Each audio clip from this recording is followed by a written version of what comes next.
ठीक है, तो कोई डाउट है तो पूछ लीजिए आप, यदि आपका आंसर, क्योंकि इतना तो आपको समझ में आ ही गया होगा कि वो ये कुछ ही बच्चे बेचते हैं, बाकी तो ना यहाँ आंसर करते ना सॉल्यूशन बेचते, पता नहीं क्या करते। सर बोलो। सर वो p x plus q into root over quadratic के फॉर्म में डाउट था सर, तो वो वाला कोई क्वेश्चन नहीं बना पाए कल के होमवर्क में। P x plus Q upon into quadratic था सर, रूट के अंदर क्वाड्रेटिक का जो फॉर्म था सर, तो वो क्वेश्चन नहीं बना पाए। क्या है वो क्वेश्चन, बताओ मेरे को। 2x plus 3 root over x square plus 4x plus 3।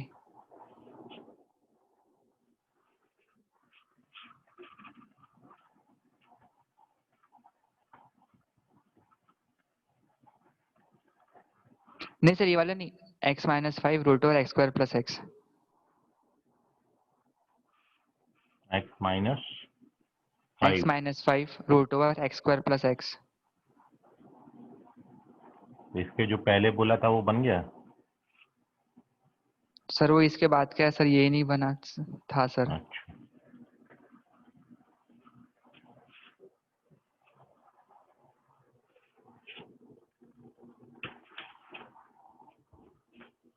तो आप देखो ऐसे भी एडजस्टमेंट कर सकते हो, जो मैंने मेथड बताया आप उससे तो जा ही सकते हो। अदरवाइज आप जानते हो कि इसका जो डेरिवेटिव आता है वो 2x प्लस 1 आता है, तो मेरे को इस x माइनस 5 को 2x प्लस 1 बनाना है, तो इसको 2 बनाना है, तो मैं 2 से मल्टीप्लाई डिवाइड कर लेता हूँ, और जब मैं 2 से मल्टीप्लाई डिवाइड करूंगा तो ये 2x माइनस 10 हो जाएगा। अब 2x माइनस 10 को मैं 2x प्लस 1 माइनस 11 ऐसा लिख लेता हूँ। ठीक है, तो आप यदि जो सब्स्टिट्यूशन बताया उससे जाओगे तो ये एडजस्टमेंट आपको नहीं करने पड़ेंगे, मैं दोनों तरीके से आपको करके बता रहा हूँ अभी। ठीक है, आप देख लीजिए। तो एक तो ये है कि सबसे पहले आप इसको टारगेट किया करो कि यदि मैं इसको डिफरेंशिएट करूंगा तो मेरा जो डेरिवेटिव है वो 2x प्लस 1 आएगा, तो मैं इसको 2x प्लस 1 बना लेता हूँ, और 2x प्लस 1 बनाने के लिए मैंने इसको 2 से डिवाइड किया है और 2 से मल्टीप्लाई किया, तो ये 2x माइनस 10 हो जाएगा। अब ये 2x माइनस 10 हो गया, तो इसको मैं 2x प्लस 1 माइनस 11 लिख लेता हूँ, तो ये बन गया 2x माइनस 10। और ये क्वांटिटी अपनी एज सच है, मैंने क्वेश्चन में कोई चेंज नहीं किया, आप क्वेश्चन में कुछ नहीं कर रहे। ठीक है, आप इसको सिंप्लीफाई करोगे तो यही आना चाहिए। अब जब आप इसको अलग अलग करोगे तो 2x प्लस 1 के साथ रूट ले लीजिए,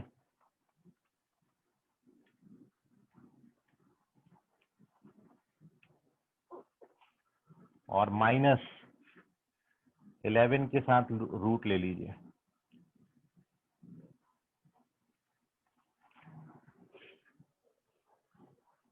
अब इसका डेरिवेटिव ये है, मतलब इसको t मानेंगे तो 2x प्लस 1 dx dt हो जाएगा, तो ये रूट टी बनेगा। रूट टी का इंटीग्रेशन t पावर 3/2 अपॉन 3/2 होता है, तो इसको इंटीग्रेट करेंगे तो ये कितना आएगा, एक्स स्क्वायर प्लस एक्स का पावर 3/2। और इसको इंटीग्रेट करने के लिए आपने कंप्लीट स्क्वायर बनाना पड़ेगा, जो मेथड अपन ने सीखा था। तो कंप्लीटिंग स्क्वायर के लिए half of coefficient of x का स्क्वायर, मतलब 1/2 का स्क्वायर 1/4 ऐड और सब्ट्रैक्ट करेंगे। जब 1/4 आप ऐड और सब्ट्रैक्ट करोगे तो ये ऐसा बन जाएगा, आप ओपन करके देखना, ये इतना आना चाहिए। ठीक है, हर स्टेज पे चेक करते जाया करो ताकि रॉन्ग होने की गुंजाइश आपकी खत्म हो जाए। और अब ये फॉर्मूला है, इसको डायरेक्ट फॉर्मूला लगाना है, तो आपका answer 1/3 x² plus x power 3/2 minus 11/2, और इसका इंटीग्रेशन का फॉर्मूला क्या होता है, x/2 into root over this, इसको अपन ने इतना लिख लिया, फिर माइनस a²/2, a² 1/4 है, उसका भी बाई 2 करोगे,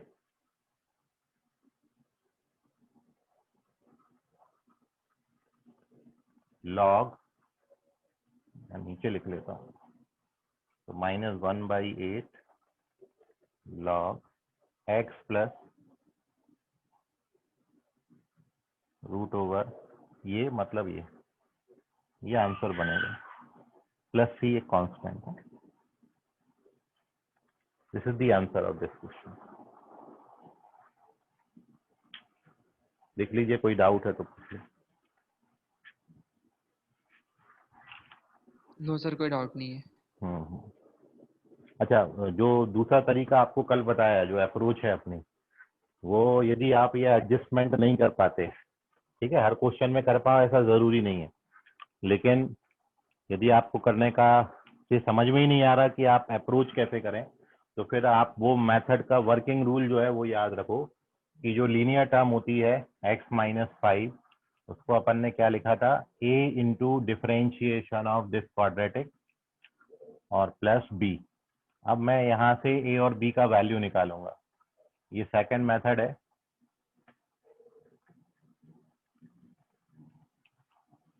और a और b का वैल्यू निकालने के लिए सबसे पहले अपन x के कोएफिशिएंट कंपेयर कर देंगे।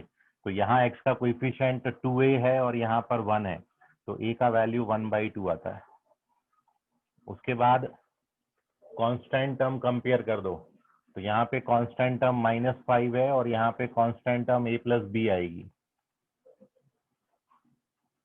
तो a का वैल्यू 1/2 डालेंगे तो इधर आके -1/2 हो जाएगा, तो -11/2 आ जाएगा b। ठीक है, तो यहाँ से b निकालना तो -11/2 आ जाएगा। एंड देयरफॉर x-5 की जगह आप ये लिख सकते हैं और a और b की वैल्यू आप ये डालेंगे। so therefore our question becomes, in place of x-5 we write this, और ये क्या है, 1/2 2x + 1 और b -11/2। ये आपका x-5 का वैल्यू हुआ और इसके साथ रूट लगा हुआ है x² + x dx। ठीक है, आई होप अब आप समझ गए। ये देखो, ये यहाँ पर पहुंच गए। तो आप इसको अलग अलग करोगे तो ये इंटीग्रेशन आ जाएगा, और इसके बाद यही है आंसर, फिर से यही आएगा। तो वो मेथड से आप ये एडजस्टमेंट तक पहुंच सकते हैं। ठीक है, और यदि आप बहुत सारे क्वेश्चन प्रैक्टिस कर लिए हो तो ये एडजस्टमेंट ऑटोमेटिकली समझ में आती है कि 2x + 1 मेरे को इसको बनाना है, तो मैं 2 से डिवाइड और मल्टीप्लाई कर दूं। ठीक है, तो ये केवल इसके लिए है कि आपको ये नहीं समझता कि ये एडजस्ट कैसे करें, तो फिर आपको बिना कोई दिमाग लगाए सीधा ये इसको आप ऐसे लेके चलें, अपने आप इस स्टेप पे पहुंच जाएंगे। And once you get this, तो उसके बाद तो फिर इंटीग्रेशन ही है स्टैंडर्ड फॉर्म में पहुंचने के बाद। ठीक है, तो स्क्रीनशॉट ले लीजिए, और कोई डाउट है आपको किसी क्वेश्चन में तो पूछ लें। Take its screenshot. Now moving on to our next concept. अगले इंटीग्रल की टाइप की अपन और अब बढ़ रहे हैं।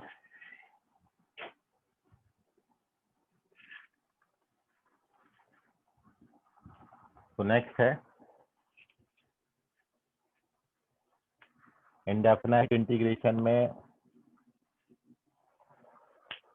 नेक्स्ट जो इंटीग्रेशन का टाइप है,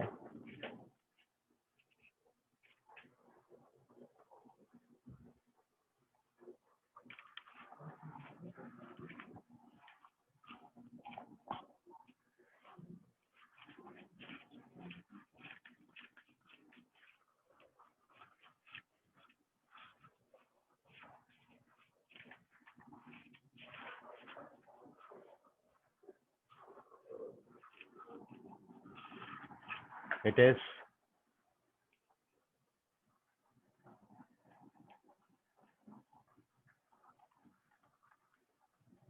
of type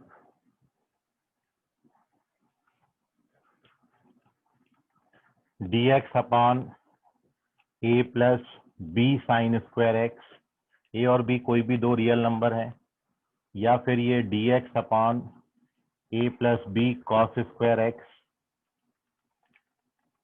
या फिर ये dx upon a plus b sin x into cos x. इसमें से किसी भी एक फॉर्मेट पर बेस क्वेश्चन आता है, सबके लिए एक ही तरीका है। ठीक है, और आप वो तरीका भी रियलाइज कर पा रहे होंगे कि when we have to integrate this type of A और बी, कोई भी दो नंबर्स हैं, तो जब ये इनको इंटीग्रेट करने आपको आएगा तो इस टाइप के इंटीग्रेशन के लिए जो वर्किंग रूल है, वर्किंग मेथड है, वो केवल इतना है कि आपने सबसे पहले इस टाइप के हर क्वेश्चन में divide numerator and denominator by cos square x and then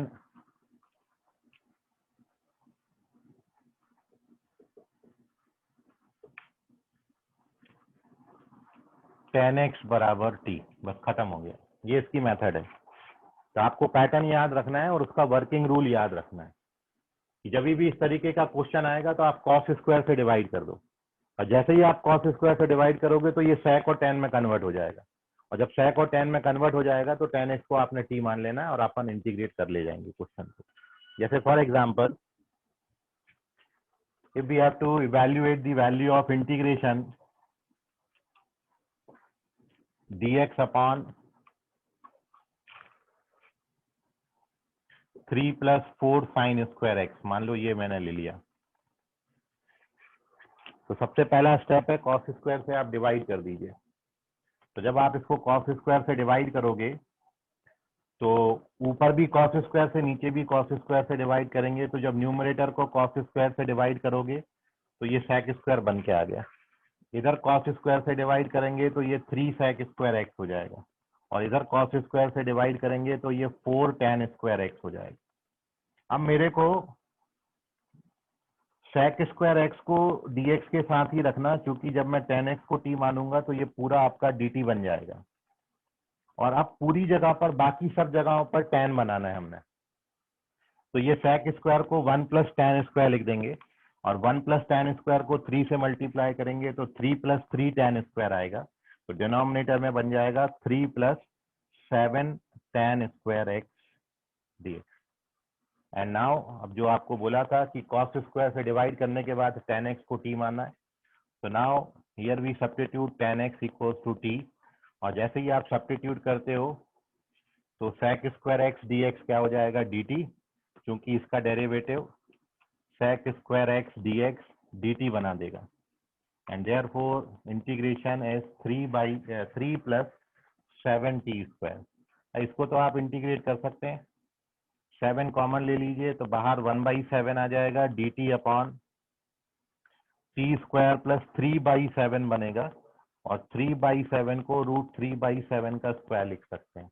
अब 1/x square plus a square का इंटीग्रेशन, तो वो होता है 1/a। 1/a करोगे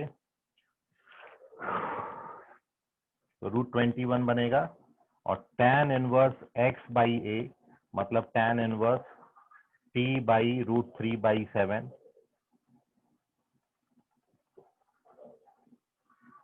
प्लस c। बाद में t की जगह पर tan x लिख देना, तो फाइनल आंसर इस क्वेश्चन का आपका हो जाएगा, इट इज 1/√21 tan इनवर्स, चाहो तो रूट ऐसा लगा सकते हो, tan x plus c। This is the answer of this question. तो अब आप यहाँ पे cos स्क्वायर ले लो, आप यहाँ पे sin cos ले लो, ठीक है, और 2 क्वेश्चन आप बना सकते हैं, और इस तरीके से डिवाइड करके वी गेट अवर आंसर। तो आपने पैटर्न के साथ सब्स्टिट्यूशन याद रखना है, वर्किंग मेथड याद रखनी है, ठीक है, वो याद रखोगे तो निकाल ले जाओगे क्वेश्चन। और ये याद रखने का एक ही तरीका है, ये आप क्वेश्चन ज़्यादा से ज़्यादा प्रैक्टिस करें। तो टेक इट्स स्क्रीनशॉट, और if you face any difficulty तो आप उसको पूछ सकते हैं। कोई परेशानी आपको है समझने में तो पूछ लो। समझ गया सर।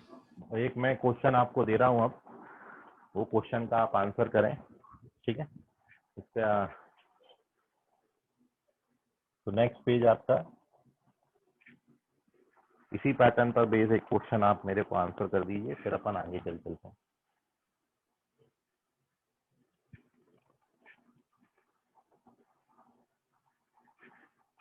नाउ द क्वेश्चन है, बताइए dx अपॉन इसका इंटीग्रेशन का वैल्यू कितना आएगा।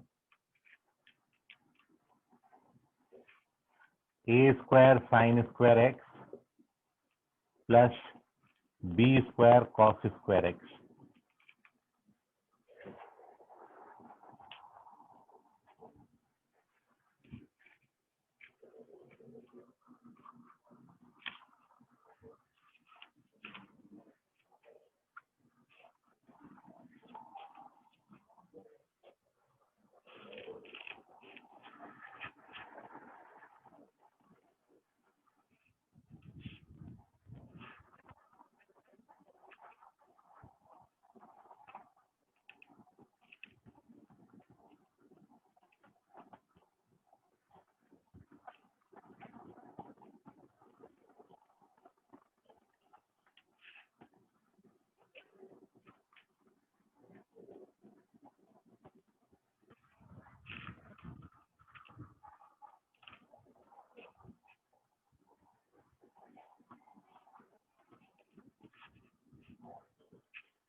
तो ये एक पैटर्न भी आप यहाँ पर ऐड कर सकते हैं, ये ऊपर लिखा नहीं है कहीं भी, लेकिन हाँ ये भी आएगा जब दोनों यहाँ भी और यहाँ भी साइन और कॉस दोनों आ जाएंगे, तब भी आप इसको यूज कर सकते हो। ठीक है, तो क्योंकि इस पैटर्न के नीचे क्वेश्चन दे रहा हूँ तो इसी पैटर्न पर बेस क्वेश्चन है, तो यहाँ भी आपने सबसे पहला स्टेप क्या करना है, कॉस स्क्वायर से डिवाइड करना है और आंसर कर देना है। करते रहो, आ जाएगा आंसर तो पुटअप कर दीजिएगा। और जिनको नहीं आ रहा है कुछ भी, वो देख लें कि जब आप कॉस स्क्वायर से डिवाइड करोगे न्यूमरेटर और डिनोमिनेटर को, तो ये कुछ ऐसा बनेगा। फिर आप जब tan x को t लोगे तो sec square x d x D T बन जाएगा। देयरफॉर आपका इंटीग्रेशन डी टी अपॉन, यहाँ पर ए स्क्वायर मैंने कॉमन ले लिया है तो बाहर 1/a स्क्वायर आ गया, इसको मैंने t माना था तो ये t स्क्वायर प्लस b/a का स्क्वायर, और अब इसका इंटीग्रेशन होता है 1/a tan इनवर्स x/a। बाद में t को आपने tan x माना था वो सब्स्टिट्यूट कर दें, तो your final answer is this a tan x plus b plus c। चलिए, किसी का भी आंसर नहीं आया, वेरी गुड, नोट कर लीजिए। अभी आया युजित और संकेत तुक्कर। संकेत चेक करें, बाहर का टर्म आपका रॉन्ग हो गया, बाकी करेक्ट है। तो स्क्रीनशॉट ले लीजिए पेज का भी। अब अपन अगली कैटेगरी की तरफ बढ़ रहे हैं।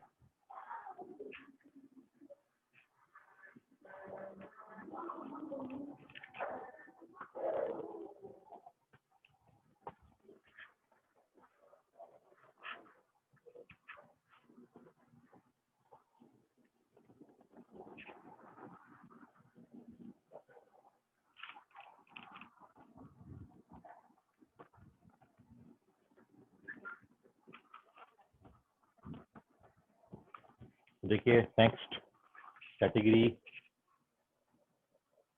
ये पेज 4 था है ना, वहां पे लिख लेना।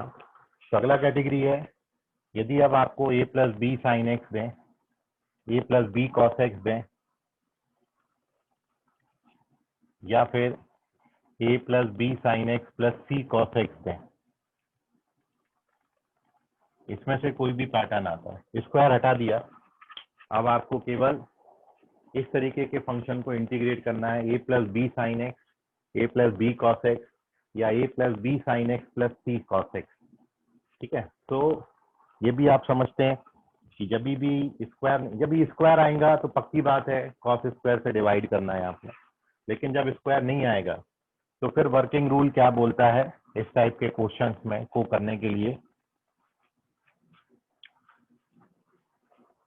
तब आपका जो वर्किंग मेथड है वो ये है कि आपने यहाँ पर साइन एक्स और कॉस एक्स का जो हाफ एंगल फॉर्मूला आपने पढ़ा है इन टर्म्स ऑफ tan,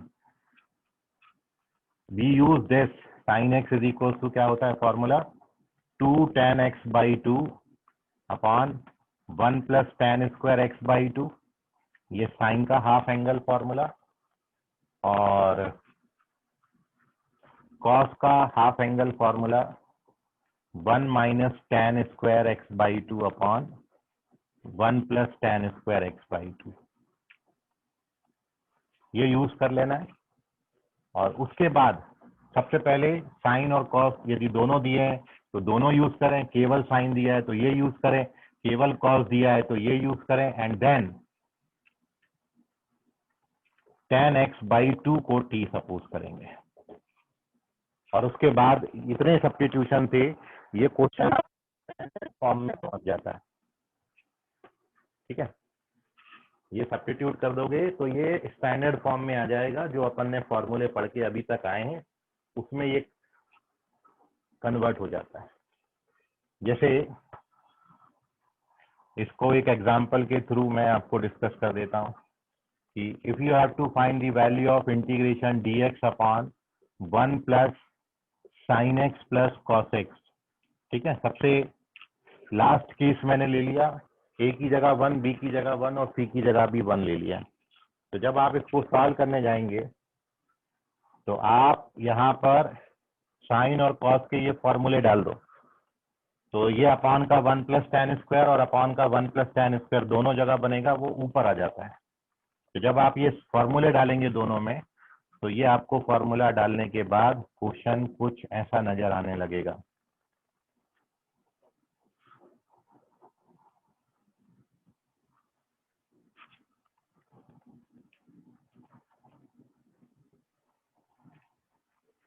दोनों फॉर्मूले डाल दिए, यहाँ cos x, सॉरी यहाँ पे cos x का फार्मूला डाला, यहाँ पे sin x का फार्मूला डाला, और यहाँ पर एलसीएम आया। ठीक है, और अब आपका ये जो tan स्क्वायर x बाई 2 है पूरे तरीके से उड़ जाता है, और ऊपर 1 plus tan square theta sec square theta होता है dx, और डिनोमिनेटर में it is 1 plus 2 tan x by 2। और अब आपको क्या करना है, tan x बाई 2 को t सपोज करना है। तो यहाँ पर अपन ने tan x बाई 2 को t ले लिया, तो तो दिस सर 2 इम्प्लाइज + 2 होगा। sec square x by 2 dx is equal to 2 dt।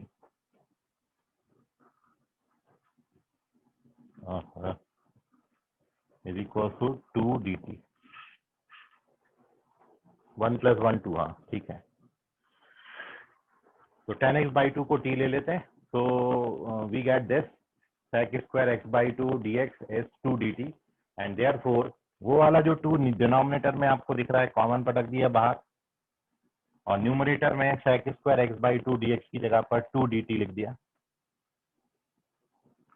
और डिनोमिनेटर में आपका 1 प्लस t हो गया क्योंकि tan x बाई 2 को t लिया। तो अब इसका इंटीग्रेशन कितना हो जाएगा, log mod 1 plus T plus C, और बाद में t की जगह पर tan x बाई 2 लिख देना, तो ये log mod tan x by 2 plus C आएगा। ये आंसर है, नोट कर लीजिए इस क्वेश्चन को, कहीं कोई डाउट है तो पूछ लें। तो देखिए पैटर्न है, और उसके बाद सब्स्टिट्यूशंस हैं, सही सब्स्टिट्यूशन डाल दोगे तो आ जाएंगे, कहीं क्वेश्चन आपका अटकेगा नहीं। So this is integration of the type a plus b sin x, a plus b cos x, या a plus b cos x plus c sin x।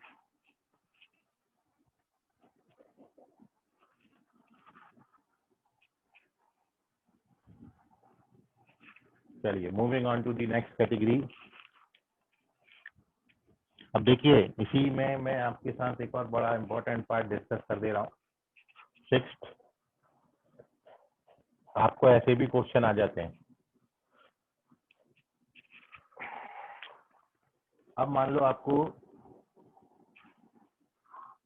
Integrate करने आए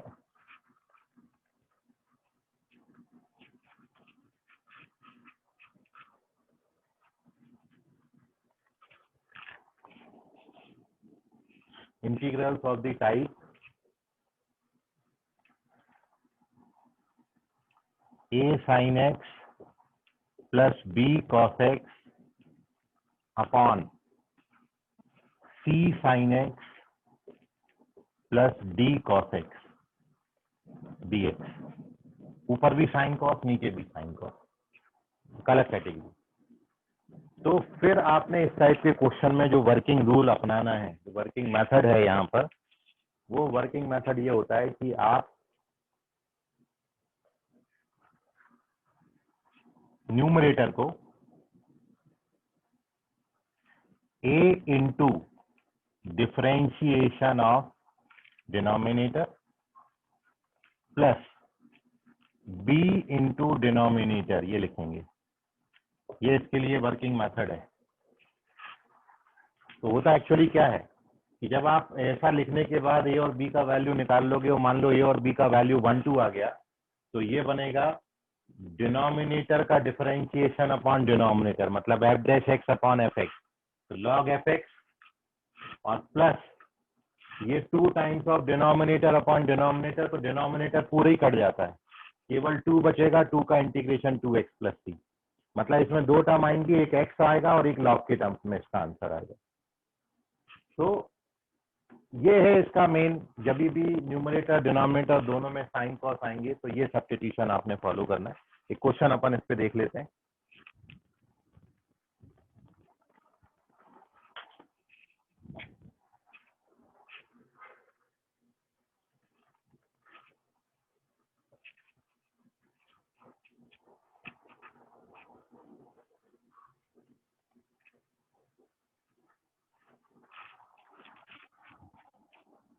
देखिए, evaluate 3 sin x plus 2 cos x upon 3 cos x plus 2 sin x dx। मान लो आपको इसको integrate करना है।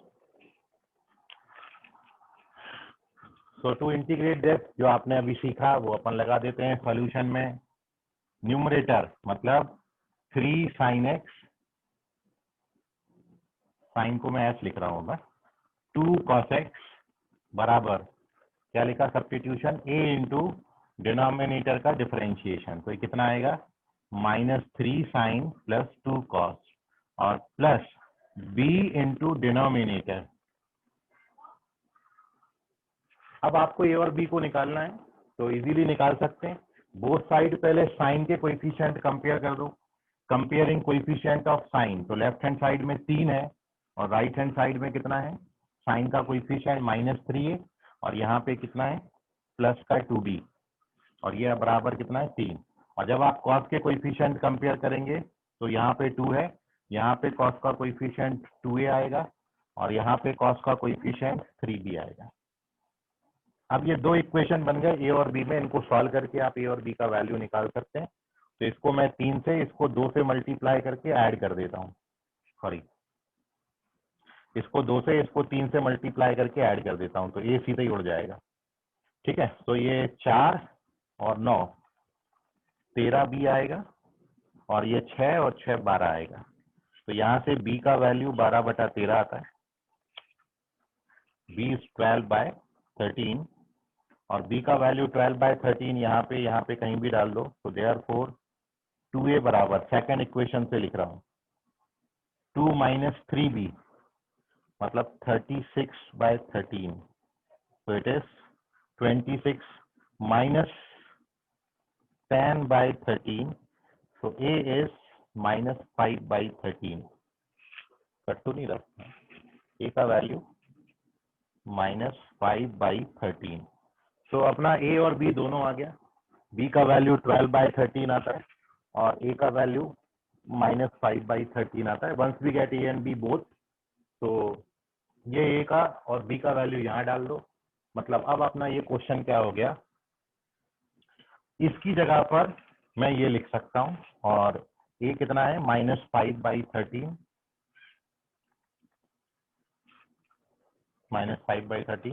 -3 sign plus 2 cos और b की जगह पर 12/13 और ये तो डिनोमिनेटर ही है 3 cos प्लस 2 sin। तो देखो अब तो डन हो गया क्वेश्चन आपका। नीचे 3 cos प्लस 2 sin। अब तो ये -5/, इसको सेपरेट कर लेना, -5/13 आ जाएगा बाहर, फंक्शन ऊपर डेरिवेटिव, तो क्या बनेगा log of denominator 3 cos x plus 2 sin x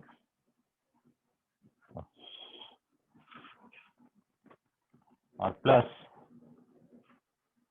12/13, ये तो पूरे ही कर लिया और x के रिस्पेक्ट में इंटीग्रेट कर रहे हो तो x प्लस सी आंसर हो जाएगा। नोट कर लीजिए, कोई डाउट है तो पूछ लें।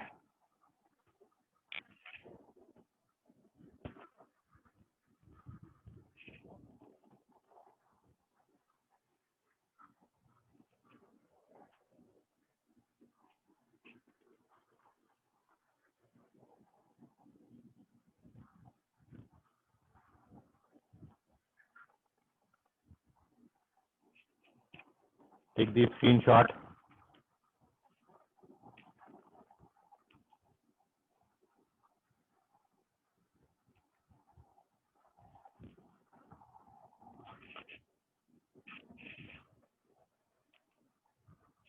चलिए, तो ये पैटर्न भी हो गया।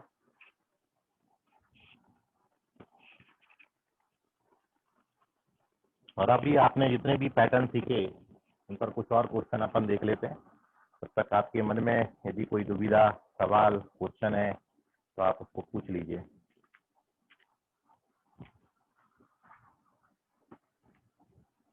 एक और मैं आपको बताना चाह रहा था, क्वेश्चन इसमें दिख नहीं रहा है और पैटर्न दिया भी नहीं है, मेरे को अभी ध्यान में आया तो मैं वो क्वेश्चन यहाँ पे सर्च कर लेता हूँ। जो वो e के पावर x में आता है और दोनों तरफ, जो एक बार योजित ने भी पूछा था, न्यूमरेटर डिनोमिनेटर दोनों में e पावर x हो, तो मैंने उसको वहीं रोक दिया था और आपको बताया था ये मैं आगे बताऊंगा। ठीक है, वो पैटर्न यहाँ पे मेरे मॉड्यूल में मेंशन नहीं है और क्वेश्चन भी मेरे को उस पर बेस दिख नहीं रहा है, मैं सर्च कर रहा हूँ। यदि आप लोगों के पास हो वो e पावर x, योजित तुम्हारे पास है तो बताओ, वो न्यूमरेटर डिनोमिनेटर दोनों में e power x। Yes sir है। क्या है क्वेश्चन बताओ सर 5 पावर EX मतलब 5 हाँ। इंटू ई पावर x प्लस हाँ। सर इसका आंसर 1 मिनट मेरे को कॉपी लेके आना पड़ेगा फिर। हाँ, ले आओ ले आओ। 1 मिनट सर। मेरे बुकलेट में वो दिख नहीं रहा है, पैटर्न इम्पोर्टेंट है वो भी, और अभी ध्यान में आया इसने क्वेश्चन मेरे को पूछा था।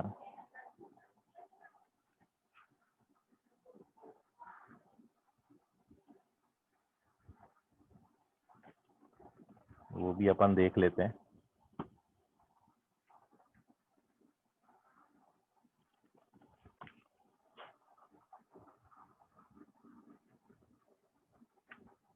बिल्कुल ऐसे ही होता है, ये भी वो भी सॉल्व, इसलिए दिख ही नहीं रहा यहाँ पे क्वेश्चन। सर मैं बताऊं? हाँ बोलो बोलो, होगा तो बता दो। Integrate from 4 e to the power x हाँ plus 6 एक e minute, to the power ठीक ठीक ठीक, एक minute.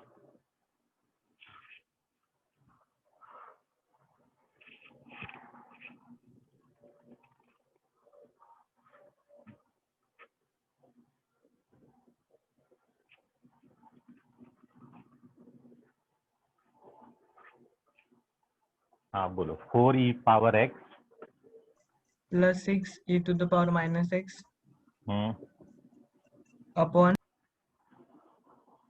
9 e to the power x minus 4 e to the power minus x। ठीक है, ये पैटर्न है, बिल्कुल इसी टाइप का है, इसलिए यहीं पर मेरे को ध्यान में आया। अब इसमें क्या है कि जब आपको इंटीग्रेशन ऐसा इंटीग्रेट करने आए, a e power x plus b e power minus x, ठीक है, c e power x plus हो माइनस हो कोई फर्क नहीं पड़ता, क्योंकि a b c d real number है, डी बी कोई भी नेगेटिव पॉजिटिव कुछ भी हो सकता है ना। तो ये पैटर्न है बिल्कुल वैसे ही जैसा अभी साइन कॉस था, यहाँ पर आपने बस साइन कॉस लिखे थे, है ना। तो सब्स्टिट्यूशन भी सेम ही है, कि इसमें भी न्यूमरेटर को a into differentiation of denominator plus b into denominator लिखेंगे। यही पैटर्न रखना है आपने इसमें भी। और अब जैसे ये क्वेश्चन अपन ने ले लिया 4 e power x plus 3 e power minus x और 9 e power x minus 4 e power minus x. तो अब इसमें अपन न्यूमरेटर को मतलब पूरा ही हटा देता हूँ क्योंकि सभी हटाना पड़ेगा। अब आप ये सब्स्टिट्यूशन डाल के इसको इंटीग्रेट कर लीजिए, a और b निकालो और उसके बाद ये इसी पैटर्न पे आंसर आपको देगा। अब ऑप्शन में फिर क्या दिया है उसके अकॉर्डिंग फिर अपन उसको ऑप्शंस को एडजस्ट करेंगे। तो यहाँ पर न्यूमरेटर मतलब 4 e power x plus 6 e power minus x a into differentiation of denominator है ना, तो इसका डेरिवेटिव 9 e पावर x ही आएगा और ये 4 e पावर माइनस एक्स हो जाएगा plus b into denominator 9 e power x और 4 e पावर माइनस एक्स।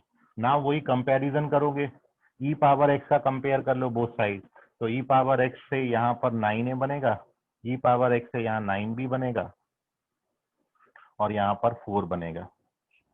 और दूसरी equation e power minus x को कंपेयर करेंगे तो 4a minus 4b is equal to 6। ठीक है, तो यहाँ 9 से डिवाइड कर देना, 4/9 यहाँ 4 से डिवाइड कर देना, 6/4 3/2। तो जब आप कंपैरिजन करोगे तो ये दो इक्वेशन आ जाएंगे। अब इनसे a और b का वैल्यू निकाल लो, तो दोनों को ऐड कर देता हूं। तो 2a इज इक्वल्स टू 4/9 प्लस 3/2 विच गिव्स यू 8 और 27 35/18 और 2 से डिवाइड करेंगे तो a का वैल्यू 35/36 आ जाता है और a की वैल्यू 35/36 किसी भी एक इक्वेशन में डाल दो। तो b का वैल्यू, मैं इस इक्वेशन को यूज कर रहा हूँ, तो b का वैल्यू a की है 35/36 माइनस 3/2। एलसीएम 36 लोगे तो 35 54 आएगा ये बाय 36, ठीक है ना। और इसको सॉल्व करोगे तो 5 40 14 19 9 5 14 44, ठीक है, 19/36 आता है माइनस का। तो a और b की वैल्यूज आ गई अपने पास and once we get a and b तो अब वो यहाँ पे डाल दीजिए, तो देखो क्या बनेगा। आंसर इसी पैटर्न में आएगा, पूरा ही सॉल्व कर देता हूँ। चलो एक बार, बिल्कुल सेम कैटेगरी है, इसको आप याद रखिएगा। तो मैं इसकी जगह पर ये लिखूंगा और a का वैल्यू मैं 35/36 यूज करूंगा। तो numerator can be written 35/36 9 e power x plus 4 e power minus x dx और इसके अपॉन में आपका क्या बनेगा 9 e power x minus 4 e power minus x. ये 35/36 भी सामने ले लेते हैं, ठीक है। ये एक साथ हो गया। b वाला टर्म लिखोगे तो माइनस 19/36 आएगा। न्यूमरेटर डिनोमिनेटर दोनों सेम बन जाएंगे। अब 9 e power x 4 e power minus x 9 e power x 4 e power minus x, दो टर्म बनेंगे। और अब बस इसका आंसर आपने लिखना है। तो फर्स्ट टर्म की जो आंसर आती है वो 35/36 log mod 9 e power x minus 4 e power minus x plus इसका answer minus 19/36x plus c एक आंसर।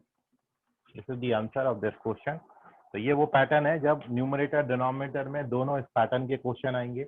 आप इनको साइन कॉस से रिप्लेस करोगे तो भी तरीका सब्स्टिट्यूशन यही है। e power x e power minus x लिखोगे तो भी अपन यही डाल के इंटीग्रेट करेंगे। नोट कर लीजिए, कोई डाउट है तो पूछ लीजिए। सर हाँ बोलो। सर जब b इंटू ई पावर b के साथ कुछ भी नहीं रहेगा, मतलब कि b सिर्फ कांस्टेंट रहेगा, तब कैसे करेंगे फिर? तब भी सेम अभी भी रहेगा? ऐसे हो जाएगा, कभी भी ऐसे ही हो जाएगा। ठीक है। ठीक है, या उसको आप एक और तरीके से कर सकते हो, यदि ये वाला टर्म मैं गोल कर दूं तो इसको 1/e⁻x लिख देना, e⁻x ऊपर चला जाएगा तो e⁻2x, ये e⁻2x और यहाँ पर 1 हो जाएगा। ठीक है, अब ये a e⁻2x c e⁻2x plus d लिखा है, तब नीचे जो बना है वही ऊपर बना लेना आप, और उसके बाद वो इंटीग्रेट हो जाएगा। अदरवाइज ऐसे भी सॉल्व कर सकते हो भाई, इसमें हर जगह पे b 0 डाल दो।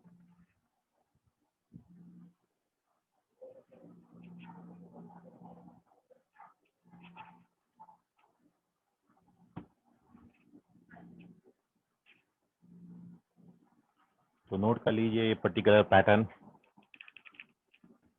तो इसमें जो इम्पोर्टेंट है वो है पैटर्न, और पैटर्न के फिर अपन उसका वर्किंग रूल आपने याद रखना है, और फिर ये दो बातों के बाद उसकी कैलकुलेशन आपकी सही जानी चाहिए, बिल्कुल आप मैच कर ले जाओगे। बहुत सारे इसमें केसेस हैं, और अभी कुछ 4-5 कंडीशंस और अपन इसमें डिस्कस करेंगे। ठीक है, जितने केस मैंने अभी बताए इसमें 4-5 और बहुत इंपॉर्टेंट केस अभी आपके सामने आने को हैं। ठीक है, तो कुछ इसमें 3-4 लेक्चर और अपन अभी लेंगे, और ये जितना भी कंप्लीट हो जाएगा फ्राइडे तक, मतलब कल तक, वो आपके टेस्ट में आपको पूछा जाएगा। देखिए एक चीज मैं आपको बता दूं टेस्ट से रिलेटेड, अब क्योंकि मैं इंडेफिनाइट इंटीग्रेशन आपको टेस्ट में बोला हूँ, क्योंकि बहुत बार आपने एओडी पे टेस्ट दे दिया, तो थोड़ा इंडेफिनाइट इंटीग्रेशन पे भी टेस्ट ले लेते हैं। तो क्योंकि चैप्टर आपका कंप्लीट नहीं है, तो हो सकता है एक आध दो क्वेश्चन आपको ऐसे मिले जो कंसेप्ट आपने नहीं पढ़ा है। ठीक, तो इसके बाद जो अगला टेस्ट होगा फिर अपन उसको भी इंडेफिनाइट पे लेंगे जब अपना इंडेफिनाइट कंप्लीट हो जाएगा, क्योंकि पेपर अपन हम नहीं बना रहे हैं, क्योंकि मेरे को पता है कि मैंने क्या क्वेश्चन आपको बताया है, तो अपने आप ऑटोमेटिक वो जनरेट होता है। तो इसलिए एक दो क्वेश्चन यदि कहीं बाहर जाए तो वो कंसेप्ट अपन उस दिन तक नहीं हो पाएगा, संडे तक।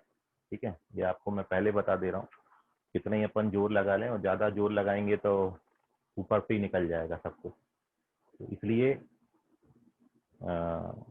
2-3 क्वेश्चन या एक दो हो सकता है सारी बना लो, ऐसा कुछ भी नहीं है, लेकिन एक मैं बहुत एक्सेप्शनल बात कर रहा हूँ कि कभी आ जाए 2-3 बाहर का, तो उसको डिमोरलाइज मत हो जाइए, और अगला टेस्ट जब लेंगे तो उसमें फिर अपना 100% दीजिएगा। ठीक है, तो स्क्रीनशॉट ले लें, और अब आगे अपन नहीं बढ़ पाएंगे, तो इसको अपन यहीं पे समाप्त करते हैं। सर आप में से बहुत बच्चे, हाँ बोलो। ये मेथड्स बोर्ड में भी एप्लीकेबल है? हाँ, ये बोर्ड के लिए भी बहुत इम्पोर्टेंट है कंसेप्ट, है ना, बोर्ड के लिए ही आपको ज़्यादातर इसको यूज़ करना है। तो बोर्ड में आप इसको बिल्कुल ऐसे ही यूज, जैसे मैंने लिखा है बिल्कुल वैसे ही आपने एग्जाम में लिख के आना है, तो आप यूज़ कर सकते हैं। Board exam point of view से ये वाला जो सम है ये इम्पोर्टेंट है। सर बाकी के भी? हाँ, क्योंकि देखिए पैटर्न सारे ही आपको टेक्स्ट बुक में दे रखे हैं, और लगभग सारे ही पैटर्न आपको टेक्स्ट बुक में हैं, तो इसलिए कोई भी आप नहीं बोल सकते कि board exam point of view से पर्टिकुलर पैटर्न आपके सिलेबस के बाहर है। हाँ, लेकिन आगे मैं जब कुछ बातें बताऊंगा वो आपके बोर्ड के सिलेबस में नहीं है।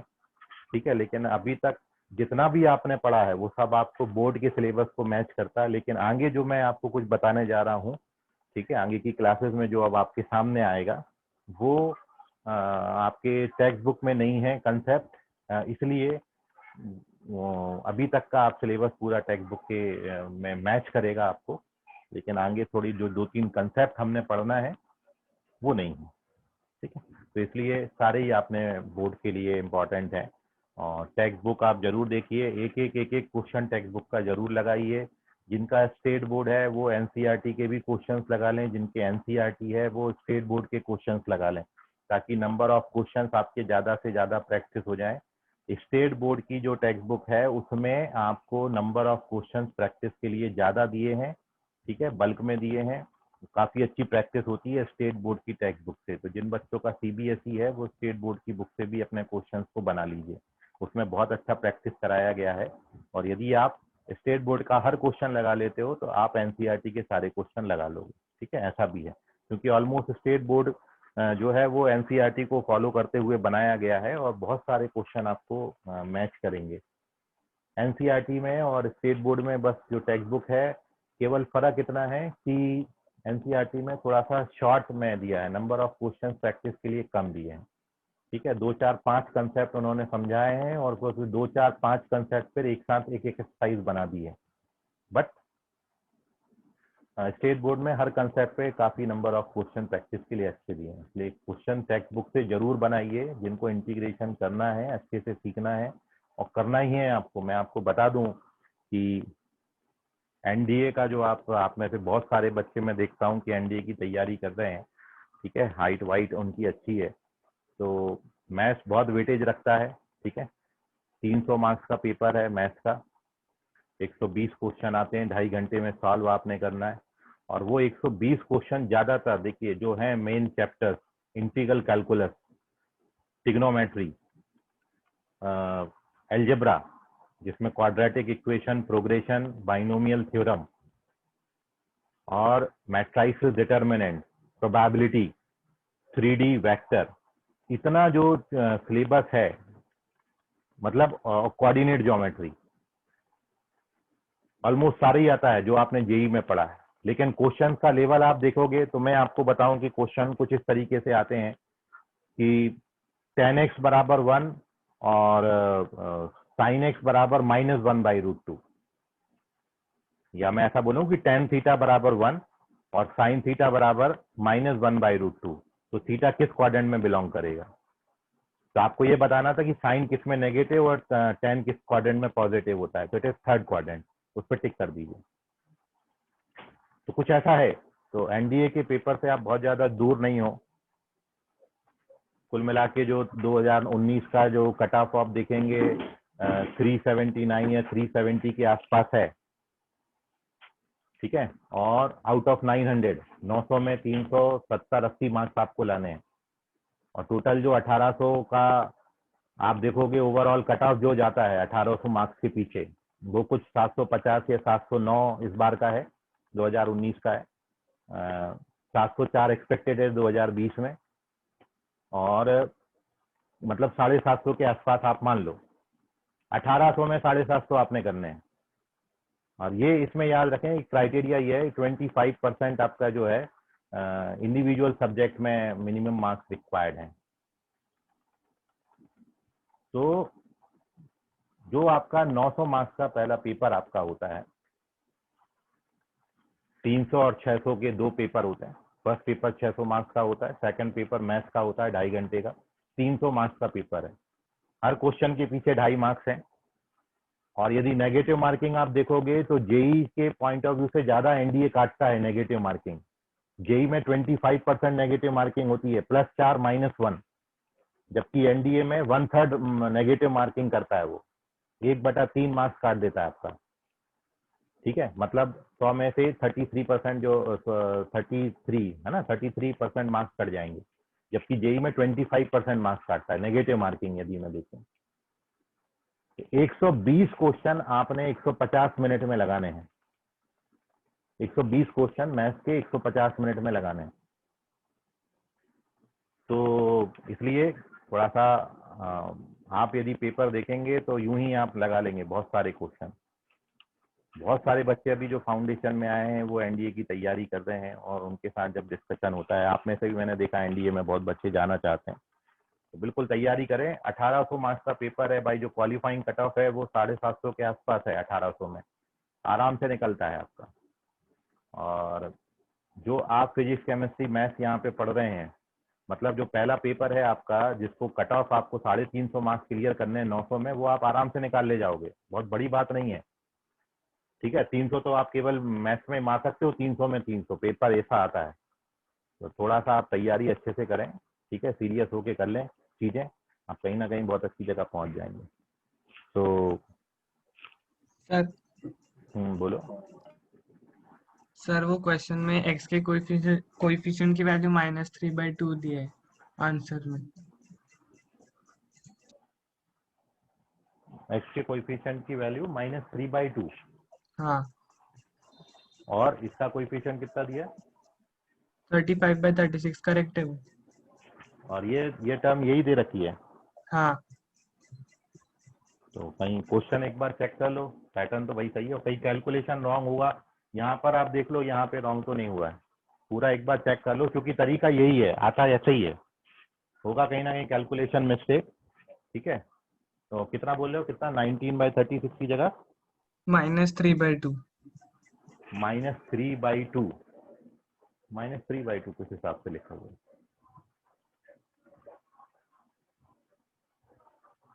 ऑप्शन दे रखे हैं 4 की इसका सॉल्यूशन ही है, मतलब आंसर ही है। नहीं सर, वो equals to ax plus b log e दिया है और a और b का वैल्यू बताना है। अबे तो b log e में जो देखो ना, मेन ये है, यदि हाँ मैं सर, वो इसको मैं एडजस्ट कर दूंगा ना, e पावर -x की जगह 1/e पावर x लिख के इसमें लिख दूंगा, तो यहाँ से भी एक x निकल के आता है, वो इसमें एडजस्ट हो जाता है। Yes sir. 35 में 19 सब्ट्रैक्ट करो जरा, कितना आता है, ऐड करो, सॉरी 35 और 19 कितना आएगा, कितना आएगा जी?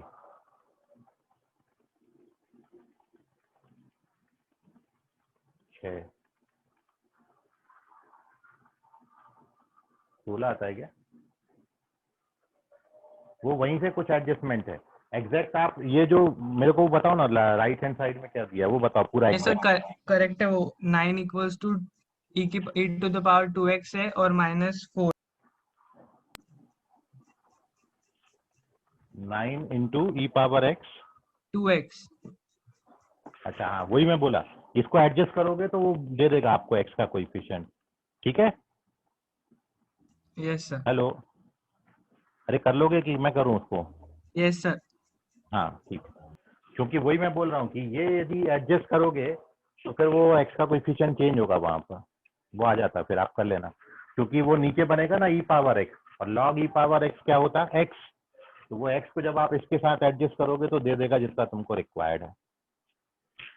करके देखना, नहीं आता तो बताना मेरे को। चलिए, तो बाकी करेंगे अगली क्लास में, आज के लिए फिलहाल इतना, धन्यवाद, गुड नाइट, बाय, शब बखैर, शुभ रात्रि ऑल।